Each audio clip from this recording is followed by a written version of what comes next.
بسم اللہ الرحمن الرحیم۔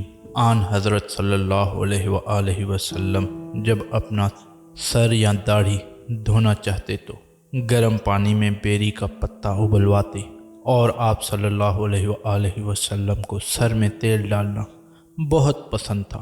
آپ صلی اللہ علیہ وآلہ وسلم بالوں کو روکھے اور بکھرے رکھنے کے خلاف تھے۔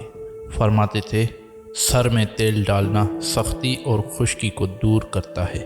کئی قسم کے تیل آپ صلی اللہ علیہ وآلہ وسلم استعمال کیا کرتے تھے۔ اکثر تو روغن بنفشا استعمال فرماتے اور اس کو تیلوں کا سرتاج قرار دیتے، اور پہلے سر میں ڈالتے پھر داڑھی میں۔ فرماتے سر داڑھی سے پہلے ہے، اس لیے مقدم بھی ہے۔ پھر بھوروں پھر مونچھوں میں بھی تیل ڈالتے اور تیل سونگھتے جاتے اور ڈالتے جاتے، یعنی اس کی خوشبو سے لطف اٹھاتے۔ سر میں درد ہو تو آپ صلی اللہ علیہ وآلہ وسلم بھوؤں میں ضرور تیل ڈالتے۔ تیل ڈالنے کے بعد آپ صلی اللہ علیہ وآلہ وسلم ایک باریک کی ٹہنی بدری سے کنگھی کرتے۔ تیل ڈالنے اور کنگھی کرنے کا کام اکثر آپ صلی اللہ علیہ وآلہ وسلم کی بیویاں ہی کرتی، اور آپ صلی اللہ علیہ وآلہ وسلم کے سر اور داڑھی کو کنگھی کرنے کے بعد ٹوٹے ہوئے بالوں کو لے لیتی۔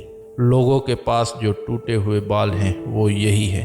کبھی حجامت کے بعد، خصوصاً جو حجامت کے حج و عمرے کے موقع پر ہوتی، لوگ آپ صلی اللہ علیہ وآلہ وسلم کے بال حاصل کر لیتے۔ کئی مرتبہ جبرائیل علیہ السلام آپ صلی اللہ علیہ وآلہ وسلم کے بال حاصل کر لیتے۔ کئی مرتبہ جبرائیل علیہ السلام آپ صلی اللہ علیہ وآلہ وسلم کے یہ بال لے کر آسمان پر چلے جایا کرتے۔ اکثر آپ صلی اللہ علیہ وآلہ وسلم اپنے بالوں کو دن میں 2 مرتبہ سنوارا کرتے تھے۔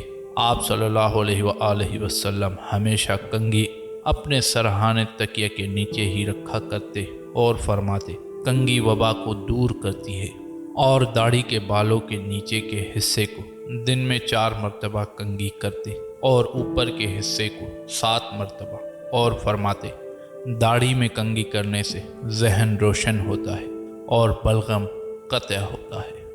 تو میرے پیارے دوست، اسی طرح کی مزید ویڈیوز دیکھنے کے لیے ہمارے اس چینل کو سبسکرائب ضرور کریں اور بیل آئیکن کے بٹن کو دبانا نہ بھولیے گا، تاکہ ہماری ہر نئی آنے والی ویڈیوز کا آپ کو نوٹیفیکیشن ملتا رہے۔ اور ہاں، ویڈیو کو لائک، شیئر، کمنٹ کیے بغیر کہیں نہ جائیے گا۔ اللہ حافظ۔